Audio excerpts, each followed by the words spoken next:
Morning, everybody. So we'll get a picture in the background here. Let's put that one. All right. So this video will talk about things that I would look for if I were to buy a newer used truck.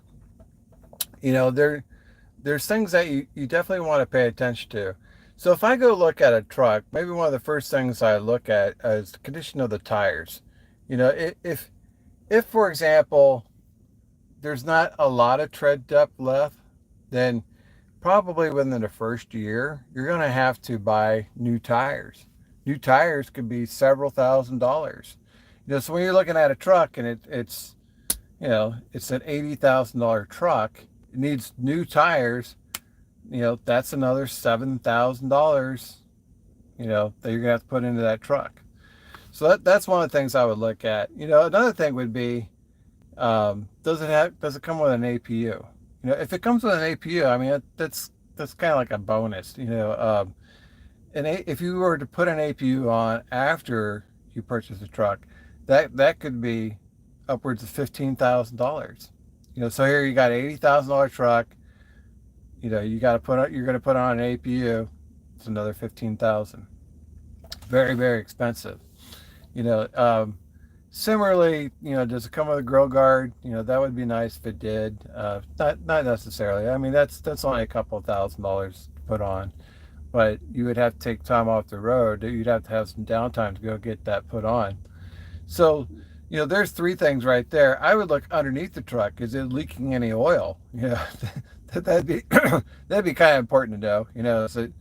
Is it got some kind of engine problems where it's oil pan gasket needs to be resealed, or it's leaking oil from somewhere. When you look at the engine compartment, for example, a lot of times the dealers will steam clean everything, or they'll pressure wash the engine. But if it hasn't been steam cleaned or pressure washed, look for coolant leaks, because the coolant is kind of like a pinkish color when it dries. And so if you're inspecting the engine and you see dried coolant, that could be something where it's like that's going to need to get fixed. That would be thousands of dollars. So I would look for oil leaks and I would look for coolant leaks. Other things I would look at the truck. I would never ever buy a truck ever again without a warranty, and I mean the manufacturer's warranty. For the after treatment system and for the engine.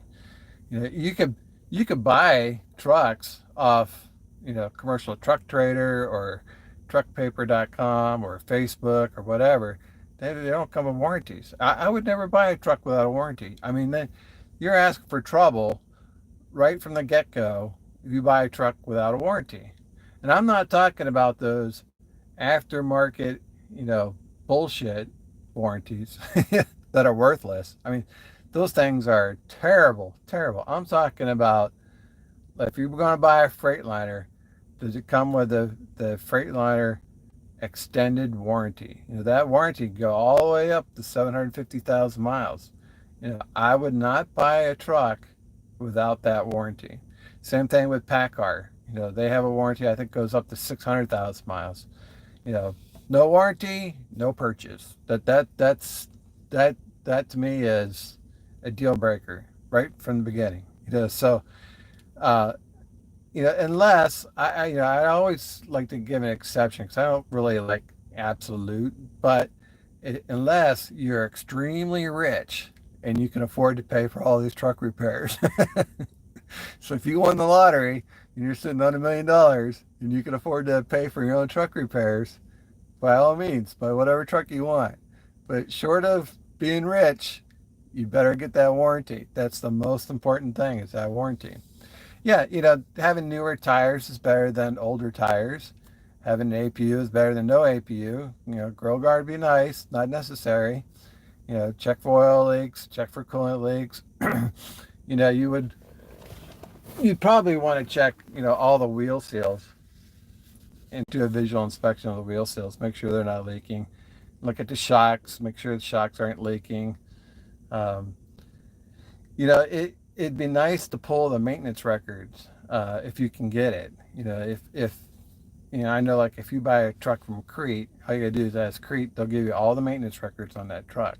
So if that truck's been in an accident, if it's had regular oil changes and things like that.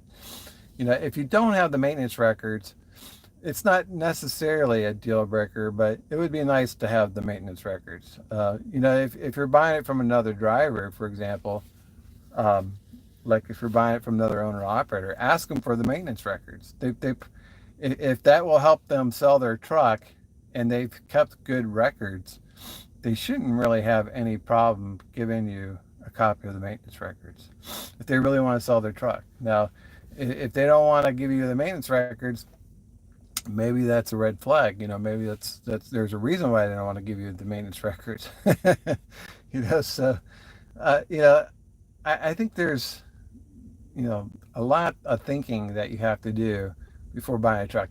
You can't just buy a truck based on the looks. I think the looks can be very deceiving. It's like, well, that truck looks like a good truck, and I agree, it looks good, but let's dig deeper. Let's get into the finer details on that truck before you spend $100,000 on that truck. You know, uh, I want to know, if I buy that truck, is there a dealer network, whatever brand it is, near my home location? So if I need to put it in the shop for maintenance, can I go home? you know, if you buy a Peterbilt and there's no Peterbilt dealers next to you, but there's a Freightliner dealer, maybe you'd be better off buying a Freightliner, because you could put the truck in the shop and then go home. If the Peterbilt is 500 miles away, then you're going to be in a hotel room while your truck is in the shop. And you're just like, well, that's okay. Well, hotel rooms could get very expensive. What if your truck is in the shop for a full week, or you got to wait a week before they even start looking at your truck? And then it takes another week. So now you got 14 days in that hotel room. You know, Figure $100 a night, plus food. So it get very expensive very, very quickly. So I would look to see what dealer support I would have near my home location. And then I would want to know what the dealer level support is nationwide. Obviously, Freightliner, being the largest, has the most dealerships. Peterbilt's pretty good. Some of the other brands, fewer and far between. Doesn't mean I wouldn't buy their truck, but if I'm looking for, the most support, then I would probably choose a Freightliner. You look at TA Petro. A lot of times they're like Freightliner trained. I know Love's is doing more specific training, like with International. I had Love's do a recall on my Freightliner, my old 2019. They were able to do a recall on that. So you want to look at what kind of support you're going to get on the road for that particular type of truck. I would too. One of the deciding factors I would look at, is the engine type. And research that engine type. Now, if it's Detroit diesel, that's a good engine. Cummins, good engine. If it's something else, I might want to do more research before I decide to buy that truck. I have not had a good feel for the PACCAR engine. Same thing with some of the other trucks, like International has their own engine, Mack has their own engine. You know, if you stick with Detroit diesel or Cummins, that's probably your best bet. But those other motors are probably okay. They're just not great. If you're going to spend $100,000, don't you want the best engine you can get? So I would look at the engine type. It's like, well, that's got a Cummins. All right, I'm interested. It's got a Detroit diesel. I'm interested. It's got something else. I'm like, I got to think about that. I gotta talk to some people who drive that truck with that engine and see what they have to say. And that driver reviews on trucks is very important. If if there's a known issue with that make and model or that year, if you do some research, you can find this stuff out. It's like stay away from this type of motor, stay away from this truck, it has this kind of problem. Uh, almost all the trucks have something going on, so you got to take some of that feedback with a grain of salt.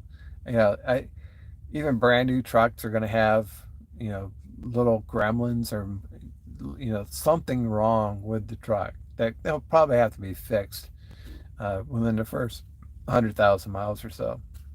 It's very hard to make these trucks perfect. They do pretty good, but you know sometimes trucks have electrical problems. It's like I don't know why. It's got a short in there somewhere. It maybe do that make and model. So you want to do some research on the trucks if you're not familiar with that. If you're not familiar with that brand or that model, talk to guys who own that truck. If you're going to buy a Kenworth, talk to guys who own Kenworth. If you're going to go buy a Freightliner, talk to guys who drive a Freightliner. Uh, if you like working on your trucks, okay, and say the truck you're looking at requires special tools, you might want to know that before you buy that truck. It's like, well, I don't even have the tools to work on that truck. Um, a lot of these trucks are metric, which is fine, but more and more they're coming out with tamper resistant features on these trucks, especially with the after treatment system, and it requires specialized tools. So you may want to look at that. Other features I would look at is, does it have a sliding fifth wheel? I like having a sliding fifth wheel. Some guys don't really care. They put it in one spot and they leave it there forever, which is fine. But I at least want to have the option to slide the fifth wheel. I want, believe it or not, some trucks don't come with the airbags for, up, lifting and lowering your suspension. I like that feature. There are trucks that don't have that, so you may want to make sure you have that. I like having a pure sine wave inverter in the truck. A lot of trucks come with a modified sine wave inverter. That can be replaced, but again, it would be better if it had a pure sine wave inverter, so I don't have to make the extra effort to put in a new pure sine wave inverter. So I would look at all the creature features of the truck. Make sure that air conditioning works, because if it doesn't, then you're going to have to get it fixed, and that's thousands of dollars. Same thing with that bunk heater. Even if it's summertime, you got to first run the air conditioning to cool down the truck, and then turn on the bunk heater to heat up the truck. Make sure the bunk heater works. If it doesn't work, it's thousands of dollars you're going to have to pay at some point to get it fixed.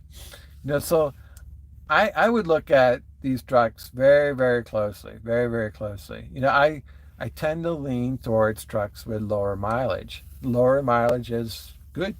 We're good. Real good. I've purchased trucks at 400,000 miles. I purchased trucks at 500,000 miles. I will tell you that the lower the miles, the better. My next truck is probably going to have 300,000 miles or less. The lower the miles, the more expensive. The higher the miles, the cheaper you can get. But I got tired of driving junk. I get tired of being broke down on the side of the road. I don't need any more experience on how to do truck repairs. I got plenty. So I like to drive something newer that is more reliable. You got to think about that. If on-time delivery and customer service is a priority, which it should be, then you want good, reliable equipment. You buy old trucks that break down all the time, you can't deliver the load, and it's very poor customer service. I mean, yeah, we're trying to make money. I get it. We're trying to make profit, and you can make enormous profit margin with old equipment. But if you're frequently broke down, you're providing a very poor customer service. And why are you in business? I mean, nobody likes poor customer service, even if you are wealthy. Nobody wants poor customer service. I mean, you should be trying to service the customer as best you can. Not always going to make that customer happy, but you're doing your best. And part of doing your best is driving reliable equipment. So if you're making a strategic decision that you're going to buy old junky trucks, you're you're not prioritizing the customer. You're putting the customer way down on your list of priorities, and I think that's a bad thing to do. That's not good for business. I think a better way to go is have a truck payment and get good reliable equipment. So when I look at other things for the truck, I want to know, what's the interest rate. Is the interest rate fair? you know Obviously lower interest rate is better, but in an interest rate environment like we're currently in, we're looking at 10% interest rates. Can you get it below 10%? That would be good. That'd be really good. I've had truck purchases low as 7%. I would prefer 7%. But you may not get 7% based on how the current economy is going. So like right now, you could probably get 10%. But I would look at interest rates, and I would say, okay, how much money do you have for a down payment? Because really, buying a truck is like buying a house. You know, can you be a first-time home buyer with little no money down? Yes. Would you have a big house payment? Yes. You know, Same thing with a truck. Can you buy a truck with little no money down? Yes. Will you have a big truck payment? Yes. So I would say if you're going to buy a truck, look at it like buying a house, 10 to 20% down payment. The bigger the down payment, the better, because that's going to save you money on interest that you're going to pay on that loan, and it's going to lower your truck payment. I would look at the length of the loan. Is it a 3-year loan, or is it a 5-year loan? 3-year loans are higher truck payments. 5-year loans is lower truck payments. So there's a lot you have to think about when you look at these trucks. You can't just go in there and say, I like that one because it's red. Although red is a good color, I'm not going to disagree with you. But I think a lot of times guys think about creature features, like, I like the refrigerator, I like the bunk, I like the lighting. Those are like creature features. If you look at it from a mechanical standpoint, it's like, okay, does it leak oil? Does it leak coolant? Does the wheel seals leak? Do the shocks leak? Is there good tire depth on these tires? Are the tires, in good condition, or are they wearing? Really pay attention to those tires, because the tires tell a story. If there's a lot of damage to those tires, like they're worn, like steer tires, they're worn, there's probably something going on with that, the steering of that truck, that it may need front end work, and that could be thousands of dollars. You look at the tires on the drives, and it's like, these tires are all screwed up. They're all beat up. They're worn irregularly. That probably all them shocks need to be changed. So you want to pay real close attention to those tires. Tires tell a story. So I would do a lot of thinking about the truck, a lot of research before I spend $100,000 on a truck. I know that's extra homework, and nobody likes to do homework, but that's quite a big investment. $100,000 deserves your time, because you're going to have that truck probably for 3 years, maybe longer. You want to make sure that you did your due diligence on that truck. That everything works. You want to make sure that warranty is good. I'm telling you, that warranty is more important than anything. Truck repairs often exceed the cost of truck payments. So if it's not under warranty, you'll be paying it out through the nose. That's going to be very, very painful. You're not going to like that. It's going to be really hard on your business. So these are the things I would look for, in a truck. I'm planning on going to a dealership for my next truck. So these are things that I think about.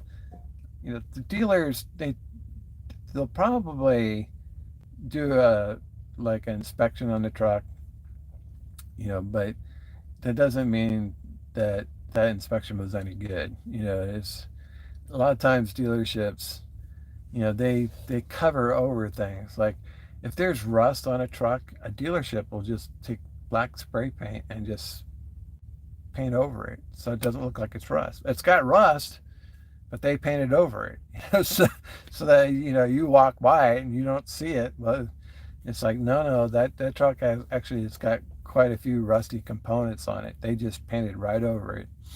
So, you can't really, take a dealer's word for anything. You got to do your own inspection. Take it for a test drive. If it wobbles, you wouldn't know it unless you took it for a test drive.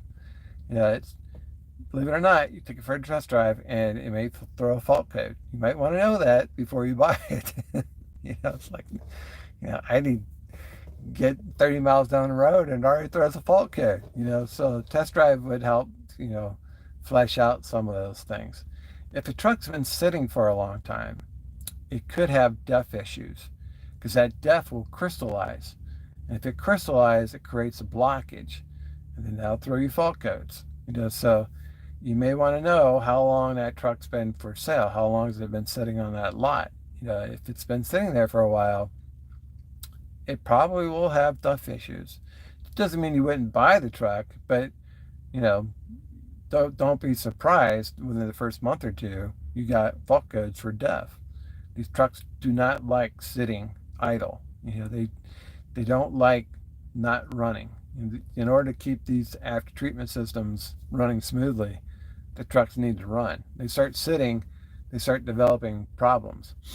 The batteries, the truck sits for a long time, those batteries could go bad. So batteries could be $1,500. There's a lot of expenses there. Even with a good quality used truck, you really want to check it out as best you can. All right, guys, that's all I got for you. Thanks for watching. We'll see you on the internet.